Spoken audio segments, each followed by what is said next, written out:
कधी सत्याचा वार त्या रघोजी नावाच्या मस्तकी पडला. राजे लखोजी जाधवांचा पहिला मुलगा मारला गेला.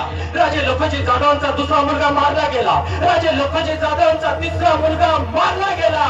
राजे लखोजी जाधवांचे तिन्ही मुलं रक्ताच्या धारोळ्यात काळातीर्थ पडले.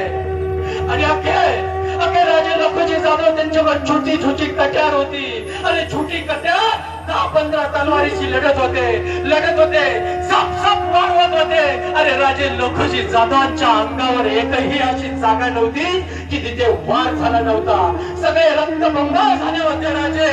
आणि लढता अखेर राजे लखोजी जाधव सुद्धा दारातीर्थ पडले. जणू दौलताबाद केला, स्वतःच्या रक्ताचा आणि मुलांच्या रक्तांचा अभिषेकच केला होता. आणि राजे लखोजी जाधव कडाडले, अरे कोल्ह्या कुत्र्याची औलाद, अरे सुलतानांनो तुमची कितीही चाकरी करा, अरे आमच्या इमानदारीचं फळ तुम्ही आम्हाला हे द्यावं.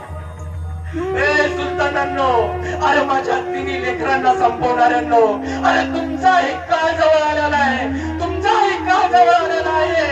आणि रक्ताच्या तारोळ्यात पडलेल्या तिन्ही लेकरांकडे पाहून राजे लखोजी जाधव करडले, ए पोरांनो, अरे आपल्या माय बावलीच्या पदराचं रक्षण करणारा एक तरी राजा इथं जन्माला येणार. अरे तुमच्या रक्ताचा बदला घेण्यासाठी या 12 वर्षामध्ये एक तरी राजा जन्माला येणार.